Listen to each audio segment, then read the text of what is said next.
Please settle down. Before we start, a small request, if everybody can put their mobile phones on silent mode.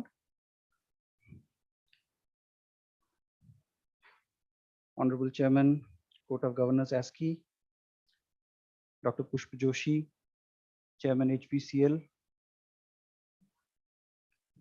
other distinguished guests on the floor, our Vice Chairman, Sri Richard Saldana, Mr. Garrett Owen, Deputy High Commissioner, United Kingdom, and other distinguished guests, students, faculty, colleagues, friends in the media. I welcome all of you to this ASCI public lecture. And today we are indeed very glad to have with us Dr. Pushp Joshi, CMD HPCL. Let me first introduce him, and then I'll request our chairman to give his opening remarks. Dr. Pushp Joshi is a business leader with over 36 years of experience in the oil and gas industry. He has held key leadership positions in corporate marketing and refining division and contributed to strategic decision-making, driving growth, diversification into new businesses of HPCL. Sri Joshi is an alumnus of XLRI Jamshedpur and has completed his doctorate in the field of leadership development from Andhra University. He's a member of the board of directors of HPCL for the longest possible time from 2012 itself. Under his leadership, HPCL is formulating an integrated transitional roadmap for transforming HPCL into a clean and green energy company. HPCL will also be embarking on completion of the Vishaka refining modernization project and the Greenfield Refinery cum Petrochemical Complex at Barmer, Rajasthan. He has also been key in formulating the long-term vision and various other strategic initiatives of HPCL. During his tenure in the board, HPCL became a Maharatna company and achieved the highest ever profit after tax in 2020-21. As Director Human Resources, he is credited to implementation of key transformational initiatives such as Project Akshay, Akshay Path, Uvantage, etc., to build an agile and future-ready workforce aligned to the vision, mission, and strategy of HPCL. Sri Joshi has been closely associated with academia and always held the belief that industry-academia collaboration holds the key towards preparing future-ready leaders. He serves as a member of the Governing Council of the Indian Institute of Petroleum and Energy, IIPE, and the Rajiv Gandhi Institute of Petroleum Technology. He has chaired the Committee of Oil and Gas Companies appointed by MOP and NG to propose changes in the course curriculum of IIPE and Rajiv Gandhi Institute of Petroleum Technology according to industry needs for the employment of the students. Dr. Joshi has keen interest in areas of neuroscience, cosmology, and quantum physics. He has been recipient of various awards and is an active participant in various industry forums and conferences, both at the national and international levels. Under his leadership, HPCL was conferred the prestigious PP Oil and Gas Award for Company of the Year of Excellence in Human Resource Management and BMJ Munjal Award for Excellence in Learning and Development. Ladies and gentlemen, we are going to listen to a man who has a rich experience and also has the solid theoretical underpinning from the world of HR. But before I invite him to deliver his lecture, I'll request our chairman, Shri K. Padmanabhaiah, to give his opening remarks.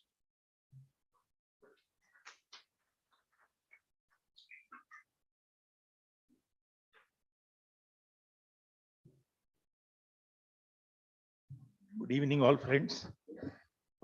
Well, I join my DG in welcoming Dr. Joshi. I do not want to stand between him and you because, as he said, he has got a tremendous experience in HR. Maybe 2 decades old experience. So I would not say much, but his topic is people-oriented business growth. Now, who are these people? I suppose what he meant is the employees. I suppose. The focus must be on employees. So there are different leadership styles and management philosophies. But the title once again is People-Oriented Business Growth. So the key is business growth. The business must grow. So what should you do? I mean, what are the various strategies that you follow? His strategy is, or what he is advocating is people-oriented. So care for your employees. That's an extremely important thing because it's they who produce the results. It's not the machines. It's not the technology. Everything is motivation around the people. If the people are happy, the people who are working for you are happy, they have confidence in you, in your fairness, in your way of dealing with them, they feel endeared to you. I mean, that's how they deliver. So this is the basic philosophy. So I'm sure he would elaborate on that. But in addition to that, of course, there are people includes customers also. Well, you have to take care of the customers. I don't know, you would hear from him.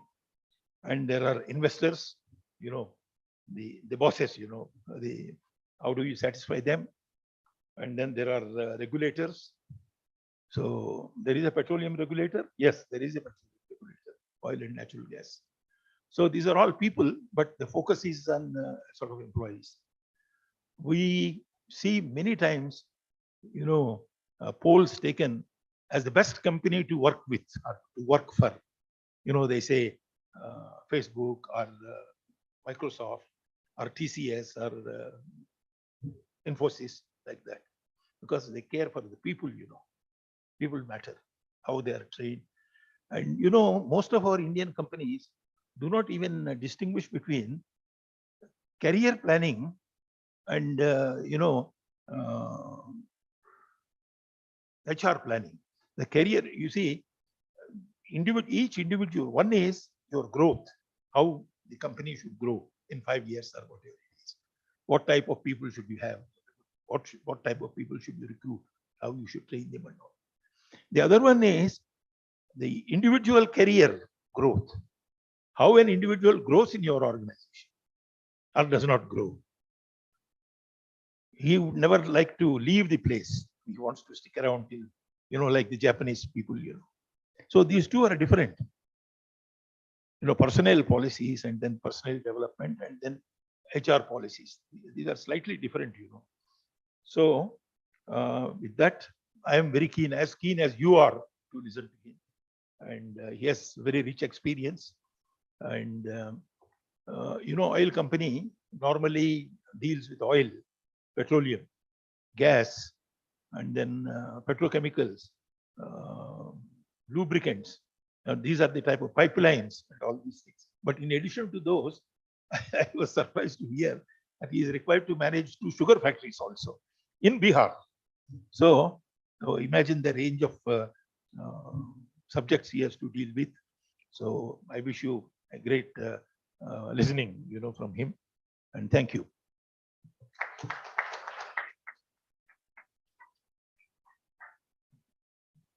Now I request our speaker, Dr. Pushpa Joshi, to deliver his lecture.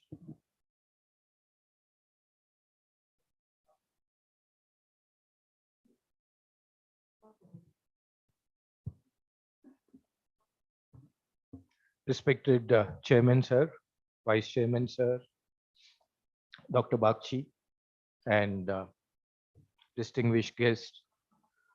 First of all, Dr. Bagchi gave a very embarrassingly generous introduction. So thank you for that, sir. Friends, very good evening to all of you.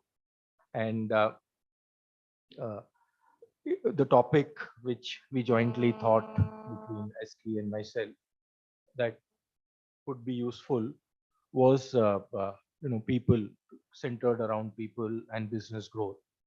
So before we get into that, I wish to share as a precursor to whatever I'm going to speak, and normally what is spoken on these occasions, a story about in this context. So this is about 500 BC, 5th century BC, we can say. So they were, there are a lot of Greek stories which we hear, and one such story I wish to share with you. Uh, there used to be, I mean, all of us have heard about Apollo, the god Apollo, and oracle of Delphi. That was, in modern terms, if we have to say, those were the strategic consultants, that what the future look like, what you should do. So oracle of Delphi used to do like that. And there was a country called Lydia in those times, and it was headed by a king called Cyrus. I mean, my pronunciation, Greek pronunciations may be a bit misplaced, but the king of Lydia, now that country was extremely rich. In fact, till a few decades ago, people used to say that as rich as that king. And that was the country which is, first gold coins were minted in that country, and extremely rich, prosperous.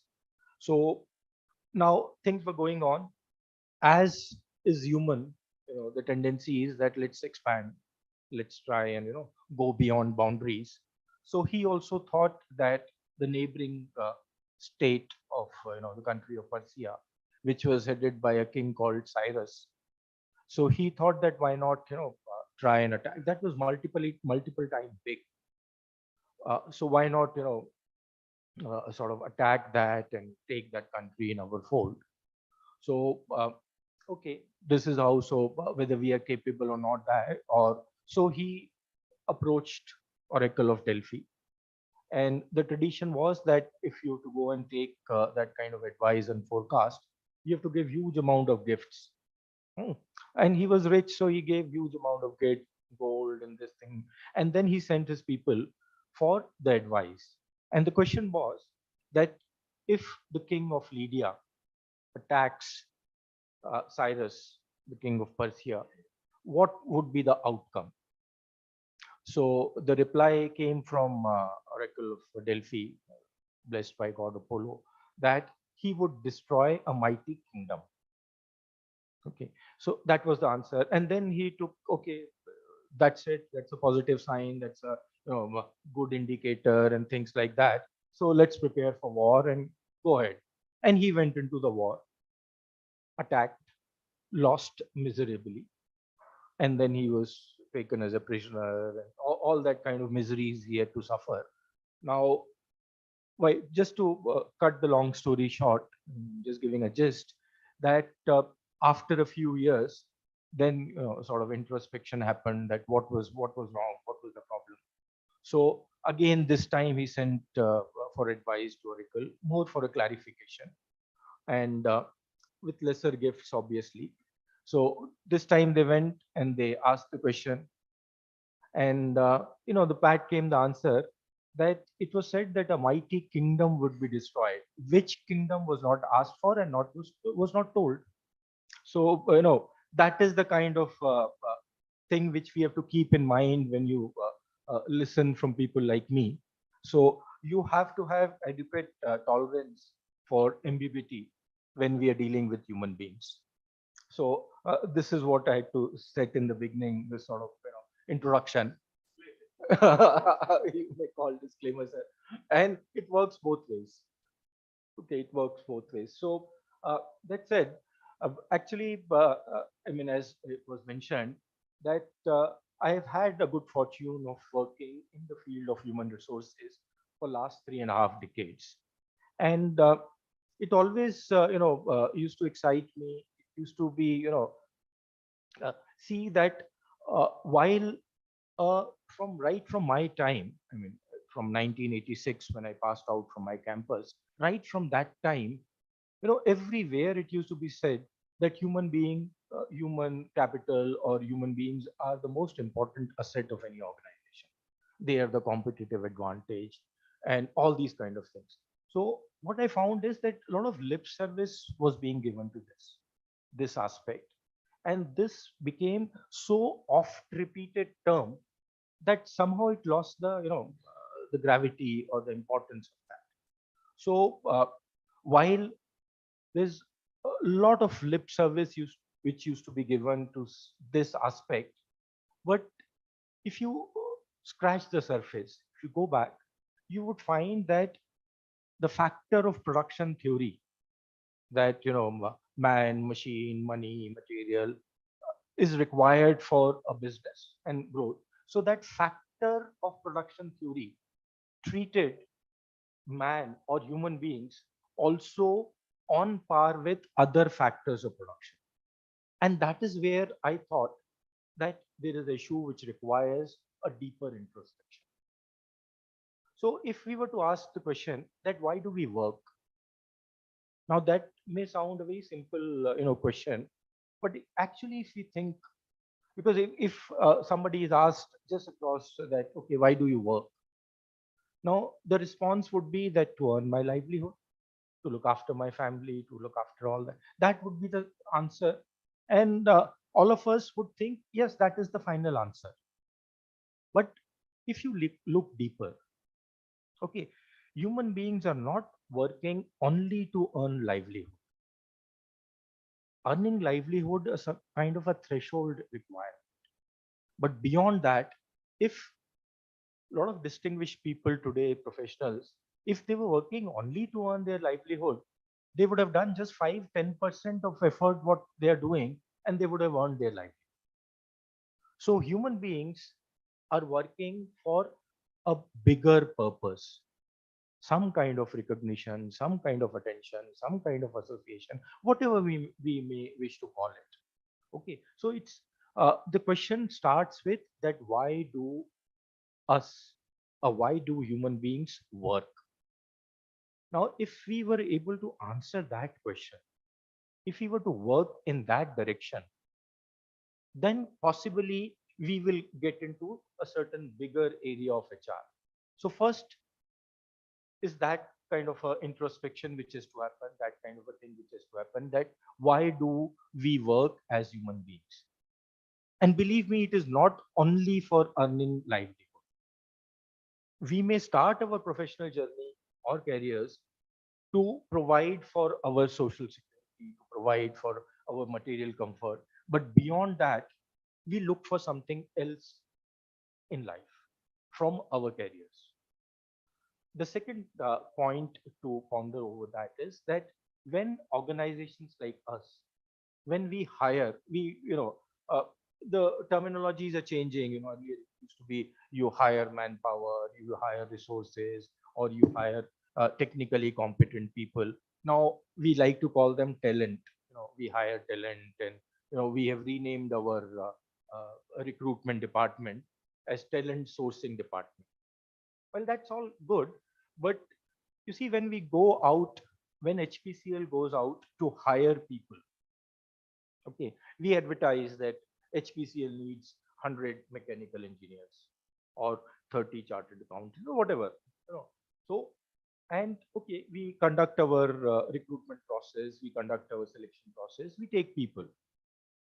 Now, we realize that in the organization, when I hire a mechanical engineer, I am not getting only the mechanical engineering skills. I am getting a package. A subset of that package is his mechanical engineering skills. I'm getting a whole human being coming in my organization. It's only not that, mechanical skills, what I'm hired, I pay and get it done. It's not that straightforward. When I get in return, when I hire a person, I get a complete persona. I get an individual with all his human qualities, all his emotions, all his biases, all his negative experiences, positive experiences. And if I have to get mechanical skills out of him, up to a certain point, whatever compensation is given, I can get those mechanical engineering skills. But when he transits the level from, let's say, the field level to middle level or higher level, it's not only mechanical engineering skills which are important. What is important is his leadership style, his sort of emotional intelligence which he brings into it. So that is the second thing which needs to be kept in mind, that when we hire, we get a complete package. It's not only that skill. Okay, so that is the second portion. Now, I was being asked that, whether I've got a slide or written speech. So, my response was that I am not exactly a wordsmith. So I don't intend to give kind of speech and that what is my experience. I thought I would share with you. Now, in that, another disclaimer, as Sarit put it, you see, the problem with my voice is, and I can't help it. It's very sonorous. So my daughters, when they want to go to sleep, they will tell me that you start giving gyan, and within 5 minutes. So please feel free if somebody wants to relax. So I don't mind it, and I can't help it. So that was just an interlude. So while I was talking about getting the complete package as a human being, that is the second factor which is important. Now, uh, beyond that, if you go, now what happens is that very critical over a past few decades, the management education and the kind of training which we have got, it is heavily leaned towards measurement. Our obsession with assessing, our obsession with measurement. In fact, the oft repeated quote is that whatever can be measured would be achieved or would be done, and things like that. Now, while all that is extremely good, but if we get obsessed with it, and if we get obsessed with matrix style of management, that this is the input, this is the output which is to come, I think we will lose the journey somewhere. Human beings are not a factor of production. They are not amenable to that extent only for measurement. Because if it is only for measurement, if it's only for the metrics which is done, I don't think we will be able to. And in my experience, it's not that we have been able to get 100% out of that. you know uh, I mean, if I may use Hindi words, what happens is that there is a term in Hindi called Naukri. You have Naukri.com, and basically Naukri means job. Somebody told me, a very senior person, he told me, Dekho, uh, and I would share his name also after I finish this. He said, Dekho, अगर नौकरी करना है तो नौकरी तो नौकर करते हैं, नौकर से नौकरी मिलता है. Okay, and if you want to do a professional job, if you want to make a career out of it, you have to go beyond Naukri. This was told to me by Dr. Pritam Singh, who was very deeply associated with ASCII. So if we have to do only job, and if we have to say, if I'm giving you 100 units, and in return I expect 100 units back from you, where would be value accreditation? How the organization would grow? Where would the value accreditation take place? It takes place from that human contribution, which to a large extent is discretionary. To a large extent, organizations can gain out of it if they provide him a purpose, if they provide him a platform, if they provide him a recognition. In especially after COVID days, and even before that, the thing used to be, we should have a good work-life balance. Okay, uh, our practice in HPCL is that we don't concentrate on work-life balance. We try and do work-life or life-work integration, because work is one subset of your life. Work is one subset of our life. Work is not our life. Our life is much bigger than the work which we do. Okay. Unfortunately, in our circumstances, if I have to introduce, and rightly so, if we have to introduce ourselves, we will first tell our name. Second, we will tell our designation. Third, we will tell which company we belong to, or which setup, or which organization, or which institution. Okay, that is what is our identity. So our work, if it becomes our identity, it creates a vacuum. My profession can become my identity. My profession can become my identity. But my life is much bigger than work. As future managers, as practicing managers, we have to realize the importance of this aspect of human existence. Why do we work? When we hire, we get a complete package. Okay. Third is work is one subset of life. Work is one subset of life. Because uh, believe me, if we can put metrics, if I can put measurement yardsticks, I can get results. I can, do the company, I can do the transactional work of my organization. But if I have to create a lasting value, if I have to create an organization where the value is accredited, then I think we have to look at the bigger picture. And my belief is that if we take care of our human capital, if we take care of our human resources, they will take care of the business. They will take care of the business. And in that, all stakeholders could be taken care of by a group, by a team of employees who, it's not that who are only rewarded all the time, who are given a purpose that why are they working. They find some kind of recognition in their working. Just to share a story, I mean, not a story, a real event. This morning, uh, I had opportunity to meet one of my teams, which is just completed on 15th of this month, a big project of a pipeline from a place called Hassan near Bangalore to a place called Chellapalli near Hyderabad. This is a 650 kilometers pipeline through which LPG would be transported.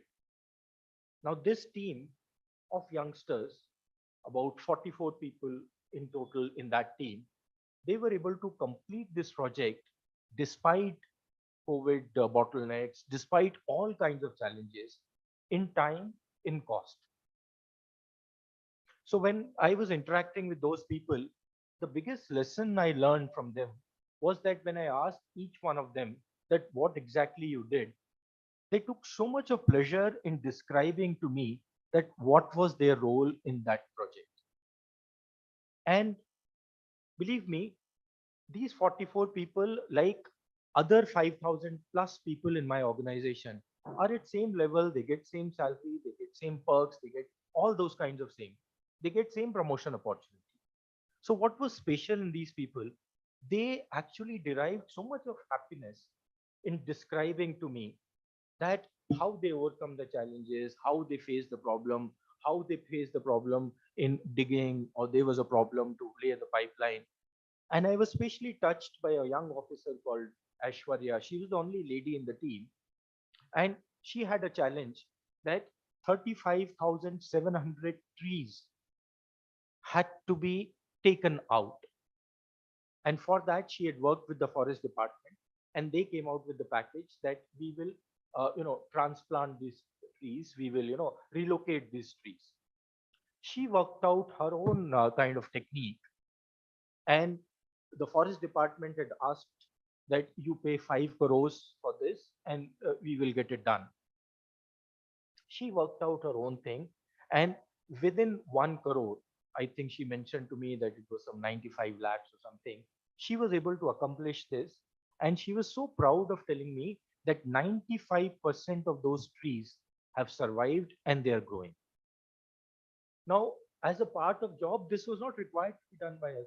All she could have done was she could have told me that, sir, this is the directive from the department.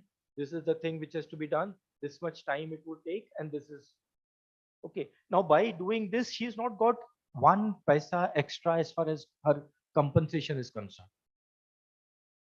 But see, how does a person contribute like this? She found a purpose.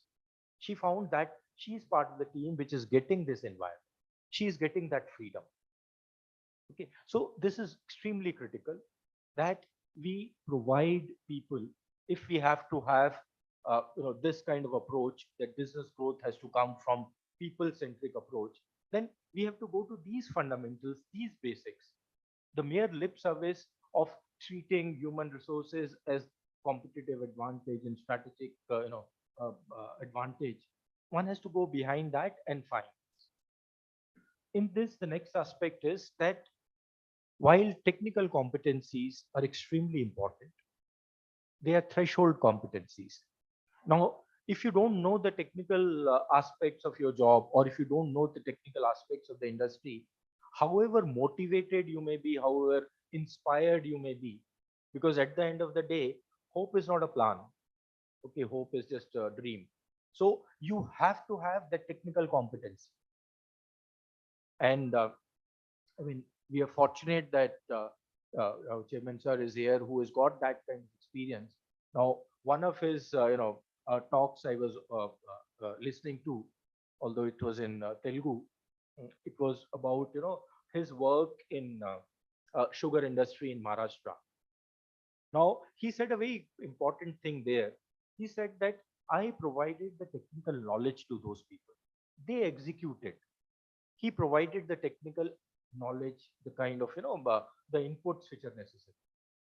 So that is a great lesson that for us, especially for the youngsters who are going to get into the profession and their career journey, it is very important that we must have the technical competencies, because without that we cannot go up. Okay, but that is a threshold competency, which is a threshold competency. After that, what is required is emotional intelligence competencies. And emotional intelligence competencies, again, if you look at both ways, from the perspective of managers and from the perspective of contributors, from the perspective of the organizations, that we should be aware that human beings have got emotions, they've got baggage. We should be aware that why somebody is behaving in a particular manner. Okay, and in that, a simple model I would like to share with you, which has, which I felt has, found some kind of reinforcement in my organization. And I'm sharing experiences from my organization. So pardon me if I keep on talking about HPCL, because that is what I know. I have not worked with any other organization. So, pardon me if I say HPCL, HPCL. So there, one model we help our managers, and again to leverage about the people aspect. You see, self. Okay, in organization context, or in general community context, or in social context. Okay, there are four aspects which we sort of worked out in a model. The first aspect is there's something called ideal self. Now, each one of us has got a ideal self, that I want to be this. I want to be, teaching poor people. I want to help elderly. I want to do something for the society. I want to be the ambassador for, a clean India, or whatever environment thing. So this is basic, but okay, we want to say that I want to be a ideal individual with all those values and things like that. Each one of us has that image of ideal self in us. The second aspect of our personality is something which I call real self. Now, real self, not metaphysically and things like that. Real self is that what I am today. Okay, my real self is a product of my upbringing, my experiences which I have accumulated over the years, my positive and negative experiences, my biases. Okay, and my way of functioning in an environment. And the trick there is, the uh, higher your chronological age, the more baggage you have accumulated. Okay, not mental age, but chronological age. So I have accumulated more baggage than some of you. Hmm. So what happens is, and a funny thing about this baggage is that when we travel in airlines, okay, they discourage us to take extra baggage. And they say if you want to take extra baggage, you have to pay for it. Hmm. Opposite, in life, we can go on accumulating baggage. We can go on accumulating biases, and there's no penalty. So therefore, we go on accumulating biases. We go on accumulating our, various kind of perceptions about people, good, bad, things like that, our own thing. So that constitutes our real self, which is different from our ideal self. We all want to be ideal, but my real self is this. Now, in an organization context, the third dimension comes in, and that is projected self. Now, in projected self, it is different from ideal self. It is different from real self. Okay, the projected self, we want to be projecting ourselves something close to our ideal self. But the ignition comes from the real self. Okay, so I want to project that I'm very, punctual, or I'm very humble, this way, that way, various kind of things. I mean, I don't want to put terminologies, but I want to project that, I'm a strict disciplinarian, or, I maintain my schedule, I do this, I do that. We project all that. And every time to fit in into a social surroundings, to be accepted socially, we keep on projecting. Projecting is different from my real self, which is different from my ideal self. Now, life becomes extremely complicated when we work in a group, and any organization, any setup, we work in group, because there the next dimension of self comes, that is called perceived self. Now, what happens is I am projecting in a particular way, but you are perceiving me in your own manner. You see, it is said that when we judge others, we use our specs. We use our specs when we judge others. We use our biases, and it works both ways. When I am perceiving you, I am using my specs to perceive you. And when you are perceiving me, you're using your specs to perceive me. So these four dimensions of self, ideal self, real self, projected self, and perceived self, create a complex web. Now, no individual, including me, has been able to integrate all these four dimensions of the self. But what is important for the managers, if we have to have a people-centric approach, to be aware that these are the aspects under which we work. And EI helps us, emotional intelligence helps us to go forward, to work on these kind of things. Okay, am I making sense? Because there are two ways of doing things. One is there is a wise way of telling something or doing something, and there is a otherwise way of doing things. And that otherwise way is not necessarily unwise, but it's a different way of doing things. Okay, so this is the technical competencies, emotional intelligence competencies, and beyond that, which is core to Indian culture, which is core to Indian ethos. And like emotional intelligence, it took many years to be accepted even as a subject to be taught into management schools.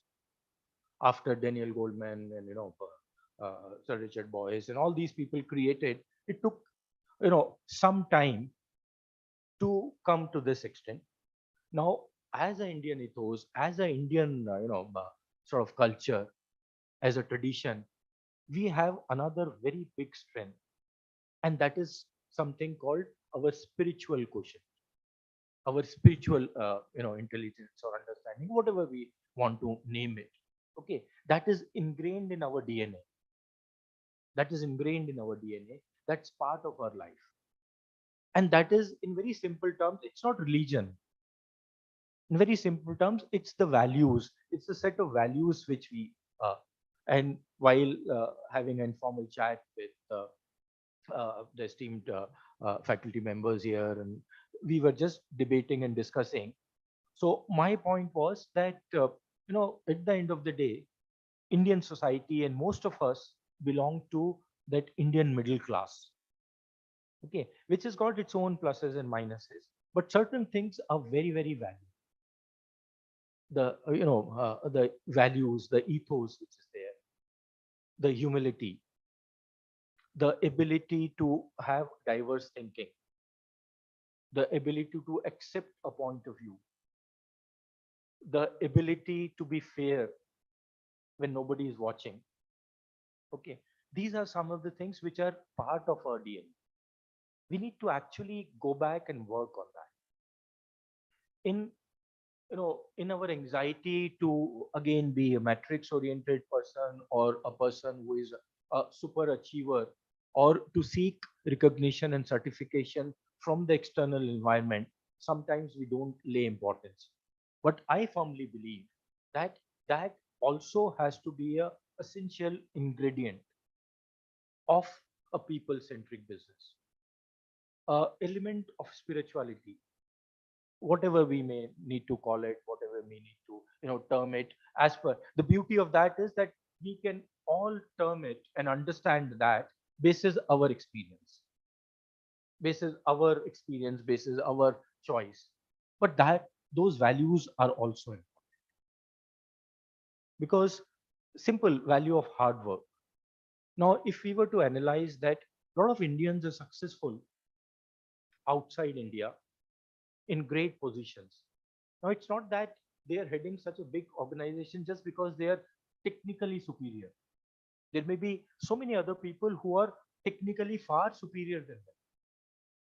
Okay, then if we try and analyze, and that could be a good, topic for research for Escape, is that what is that special ingredient?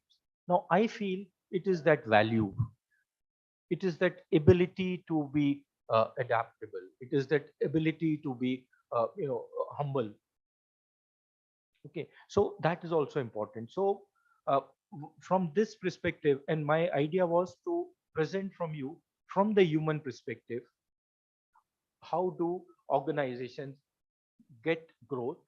Because I feel that it's HR is basically a input oriented science.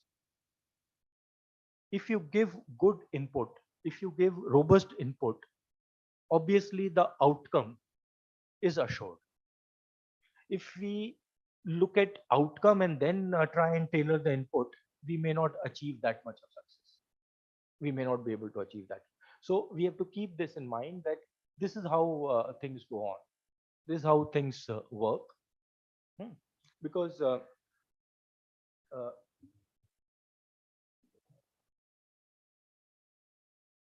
because what happens is that when we actually try and practice this in organizations, now it is again taken to other extreme, that if you take care of only of people, okay, then what will happen to your business? You have to actually have growth, you have to have results, you have to have this. Now uh, what happens is that if I concentrate too much on the other side, I lose this. Okay, and if I concentrate only on people without looking at results, or without providing a framework, then also I will not be able to achieve, and that would, the whole system will collapse. But I don't think that we are so naive that we don't understand this. We have to have trust in human beings, in human ability. Because if you see that what has brought the human species, Homo sapiens, is our ability to adapt, our ability to evolve. If it was the question of only the size of our brain, okay, then interesting thing is that about 40 50,000 years ago, okay, uh, along with Homo sapiens, there were various others, and the last count was that something like 8 species of Homo were there together. Now today, there's only one species left that's called Homo sapiens. Others have got extinct. They've got over. Okay.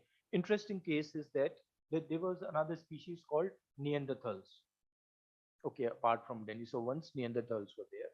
And this year's Nobel Prize, which was given to Stephen Pavov, was for his pioneering work in DNA research and identifying that DNA. So the interesting thing is that Neanderthals who were there and till 30, 40,000 years ago, after that, except that the traces in our DNA varying from 2% to 6% in our DNA, the traces of Neanderthals DNA is there, but they are extinct.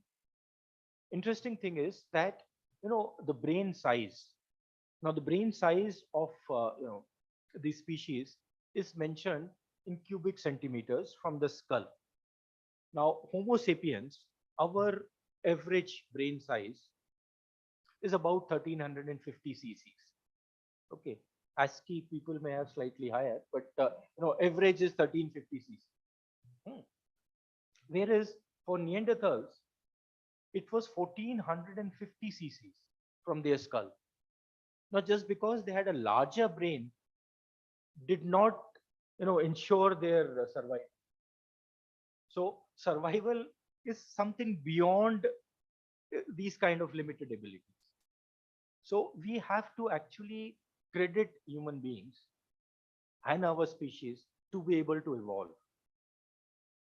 And my point was that you cannot go wrong if you look after your people. The system would grow. You cannot go wrong with that. Obviously, you have to have a proper framework, a proper system, and a proper structure to do that. But you cannot go wrong. And again, I'm fond of quoting history and things like that. But another thing, which interesting thing comes to my mind, and because I am a HR professional, so the idea came that when the science of HR started, okay, because when this thing started, okay, it started probably you would say that industrial revolution and things like that, that kind factor of production came. I was surprised that in the first century BC, there was a author called Columella. I don't know whether I'm pronouncing correctly or not. Collumela. Okay, he had written a book on for the agriculture, on the various aspects of agriculture, and he had written books for those landowners who used to employ agriculture labor. And one of the advices he had given was that take care of your people, sometime reward them, sometime use punishment. If somebody is sick, ask for his welfare. Okay, celebrate together. So when today the great places to work celebrate birthdays, actually it is coming from there. So it started from that time. And it might interest you to know, I mean, you can Google it and find out details about him and his writing. So this is as old as sort of what we have thought and how things have come across. So you can, I mean, my point which I want to stress is that you cannot go wrong in taking an approach which is human centric. Okay, obviously don't color it. Okay, and then probably take care of it. So you may not always win by taking this approach, but believe me, you will never lose. Okay, today if we see a lot of Fortune 500 companies, and the average age of those Fortune 500 companies is coming down year by year. Okay, and I don't want to getting into a Twitter controversy by commenting on the method of laying off or hiring and things like that. That time will tell whether things survive or not. Okay, but from that perspective, and just to sort of bring this to a conclusion, and thereafter we would have some kind of feedback or some questions are there. I would love to address that. So just to bring to this is that, as I said, that we have to have faith in human beings, species, their ability. We have to wean away from a factor of production approach. We have to have technical competencies. On top of that, emotional intelligence and spiritual competencies. We have to realize that human beings have various dimensions and aspects of personality. Okay, uh, I tend to simplify things, but um, a famous behavioral economist Richard Taylor, he got a Nobel Prize a few years ago. Okay, and while I read his books and papers and things like that, but I reached one conclusion that he got a Nobel Prize by telling us that economic decisions by human beings which are made are not rational. Okay, I mean, if we just to simplify, but then yeah, he said that a lot of things which we go on, biases which go on in that thing. So therefore, again, to reiterate the point that uh, work is a subset of any person's life. His life is bigger than work, and if the contribution has to be taken out of that ability, if the value has to be accredited, value has to be created, then a human being has to be addressed as a complete whole, has to be given that kind of opportunity. And it is the responsibility of the corporate world and the youngsters like you to have this aspect in mind. And therefore, that is how we can grow and we can take this further. So, friends, this is what came to my mind right now. Okay. During question answer, if something new comes up, I would, share that with you. So, permit me to, stop here for question answer session.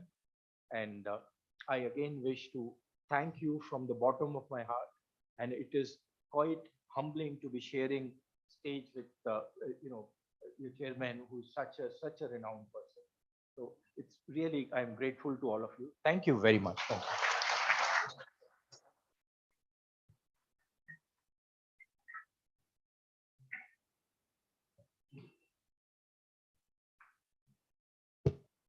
Yes, please.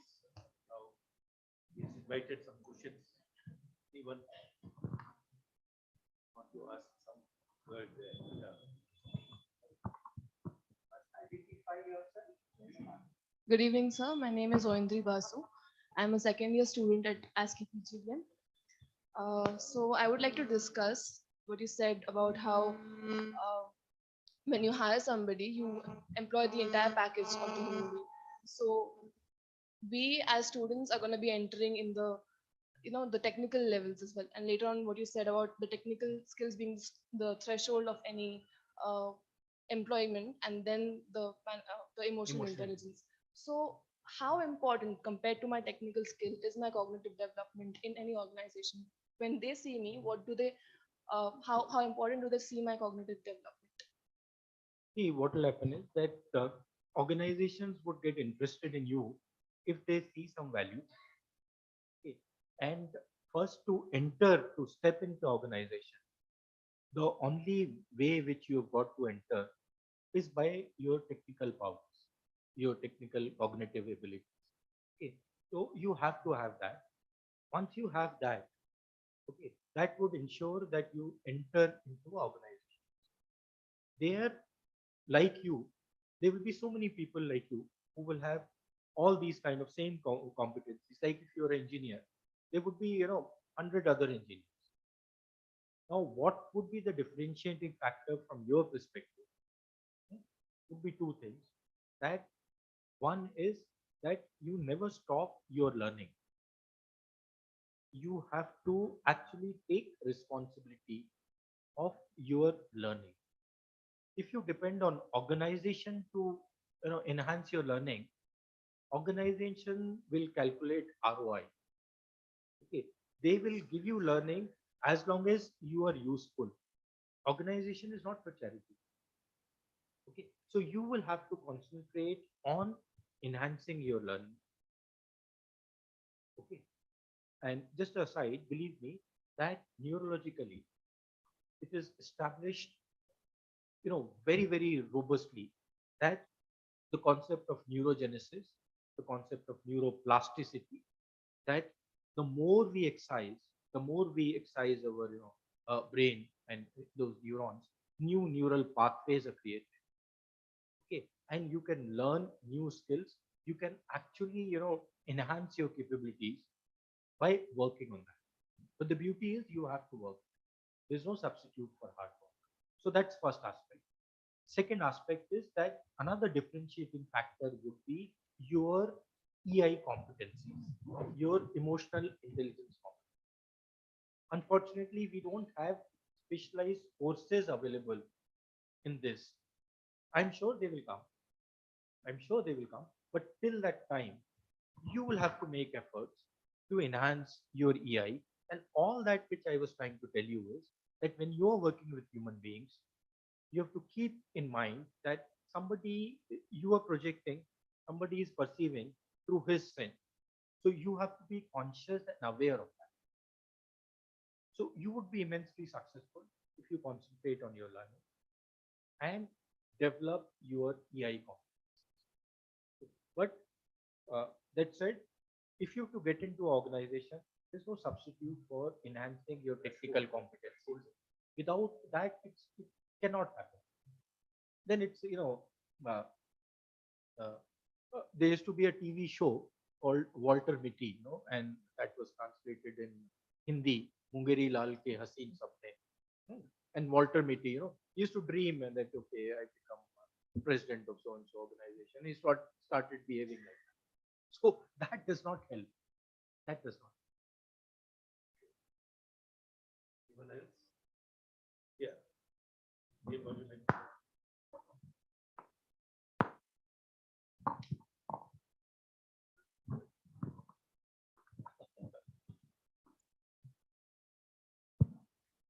Good evening, sir. I'm Vaidehi. I am a research consultant at PGDHM, Center for Management Studies. So my question, rather I would place it as a concern with the fast moving digitalization, booming up of lot of social media and the interference of a lot of artificial intelligence and analytics into the world of business. What would your experience say? What would you predict? That will the human effort not required to manage the people right now in the businesses or maybe in the near future, because a lot of reports from McKinsey and others have also published a lot of research studies saying that 25 years down the line there will be minimum amount of human resources required to manage the human resources. uh, Thank you, sir. Great question. And I can without doubt say that they are not even wrong.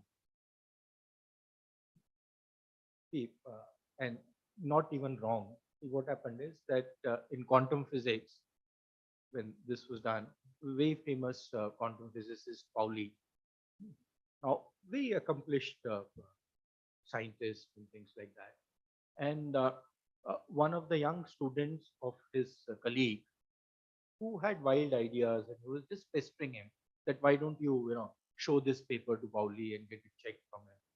Pauli was very arrogant but smart. So this guy kept on pestering him. So, and that paper was, not at all of standard. So anyway, because colleague is saying Pauli took it, and then he made a comment after going through this that this is not even wrong. That this is, beyond wrong. So same way, I feel, and I can take risk in saying that if somebody says that human beings can be replaced by technology, they're not even wrong. Okay. Yes, what will happen is a lot of mechanical things, a lot of other aspects will go away. Okay. Now, bullock carts have gone away by cars.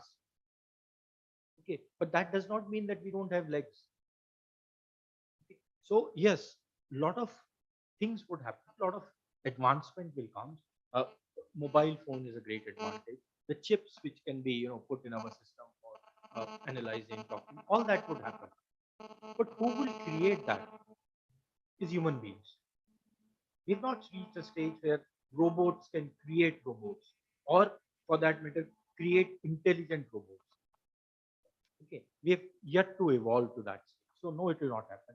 But yes, as professionals, as HR professionals, we have to be conscious that these developments are taking place. These are impacting the profession. These are impacting the well-being of human beings. These are impacting the productivity, both in enhancing and in adversely affecting. So we can't close our eyes to that reality. We have to be conscious of that. But under no circumstances this can be replaced to my mind by this. No, it cannot be. So this will be there. This will help us. You see the negative impact of social media and all that. Now in US and a lot of other countries, in the colleges, they are organizing shows, joint shows of a documentary called Social Dilemma. Okay. A lot of places these it's available on Netflix, and that documentary is mind-boggling. It can open our eyes to the reality. That has been made by professionals who are working with Google, Facebook, Meta. I mean, all those kind of things. And there, how we are the products for the service which we get free. Okay, so that would also open our eyes. So I wish, I mean, if those of you who have not seen it, kindly have a look at the documentary called Social Dilemma. It was released a few years ago. It's very professionally made. But the beauty of that is that after realizing that also, we will still send the link to WhatsApp. Because this WhatsApp uncle or WhatsApp university has become so powerful. So, I mean, I suppose I've answered your question, whether right or wrong, but I've answered. A very good evening, sir. My name is Manasa, and I'm a first year student of PGDM in ASCII. My question is that over the years, HRM has evolved. Right? It started from HRM, it started from personnel management, then it became strategic HRM, and then it became HRM, and now it has become talent acquisition. It's all about getting the right kind of talent to the right kind of place. In a similar way, talent also evolves as you go up in an organization, and in an organization as large and as renowned as HPCL. How do you think an HR professional who's just starting out from the ground up has to evolve as he grows up, or how does HR evolve as it goes up the levels in an organization? Excellent question. Excellent. Good. See, what happens is, as I was mentioning to her also, that HR also became a borrowed science. Okay. So HR has to evolve as a science, and there young professionals like you have to devote a lot of time in doing research, in trying to understand the technical aspect of it. We have to wean us away from simply conducting a birthday party or rangoli competition or whatever kind of thing. So we have to rely on pure research also. And as a young professional, you devote more hours in doing research, in understanding the theoretical framework. And I mean, uh, just as a side again, we took an interesting project during COVID time for young HR professionals, and we thought that how do we utilize our time and work out on things like that. So we instituted a project. Okay, in that project, we made groups, and we said that we will study the aspects of quantum physics, of neurology, of the self aspect of self, okay, and cosmology, and how we can integrate this into HR. Okay, and definitely there's lot, and I was surprised to find a paper, the one paper I could lay my hand on, of on quantum physics and HR, on quantum mechanics and HR. There is definitely a connect. So I mean, this is just a side. What I was trying to tell you is that we need to do that research. Okay, we need to work on that. Second aspect is that in organizations like HPC, now we are homegrown organization. In our organization, a person joins at entry level and retires after 60 years when he achieves. So, 99% of my officers, 99.9% of my senior executives at the board level and 2 levels below the board are all the people who have joined at entry level. Okay. Now that is a strength, but there is a negative aspect. Okay. The negative aspect is that while I don't have physical attrition would be in the first 2 years only. But I have something which I called mental attrition, where the person remains with you but switches off. Okay. So how do you actually motivate it? How do you ensure that that person does not corrupt the system, does not spoil the system? That's the HR challenge. And definitely that can be addressed, that can be worked on. So for a young HR professional, uh, the armory has to be research. Armory has to be theoretical. Okay. Because a good theory is the best practical. We'll take one last question. Sir, I'm an odd man out. All the three questions were from women, young professionals. I am aged, young in mind. All your stress or focus was middle level and above. At the lower level, especially in the present day context, the outsourcing, the labor who are hired and fired, who are working at the bottom of the organization, who is contributing his blood and sweat. How do you relate this EI aspect to them? Excellent, excellent. Sir, I mean, I'm glad that you've asked me and given me this space, this issue. And I mean, you'd be very happy, and I'm very happy to share with you that in my organization, since last 2 decades, we have not lost a single man day on account of industrial unrest. We have 9 unions in marketing division, 4 in refinery division of various things. Okay, but we have been able to manage and maintain that industrial relation environment by utilizing these principles. Just 2 aspects I would mention. One is that when we wanted to train, educate our people, because we wanted to utilize digital in giving human service, I mean payroll services or leave or things like that.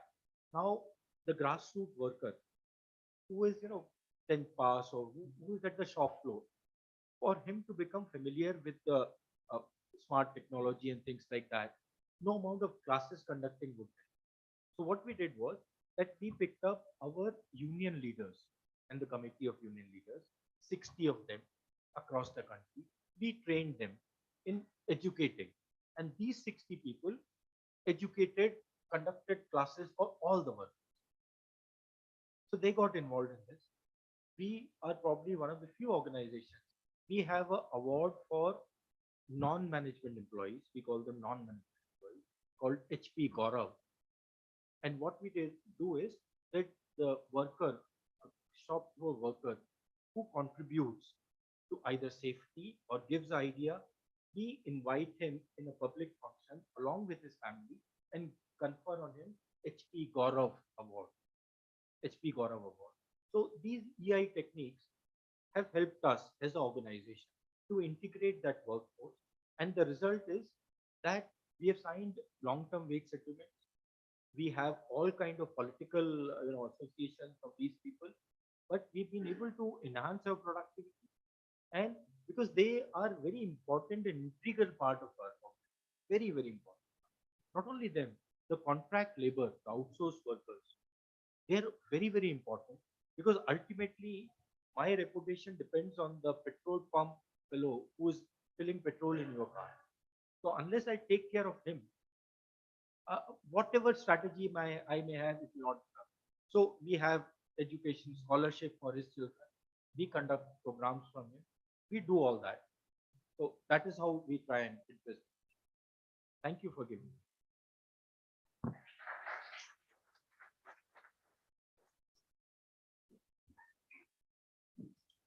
I think it was a fascinating lecture, sir. Thank you very much. But I am sure this will not be the last time you will set foot in ASCII. We will invite you for many more such sessions because the 45 minutes couldn't do justice to the vast experience that you have in the field of HR. Now I'll request our chairman to present Dr. Joshi with the ASCII memento as a token of our thanks. Thank you very much.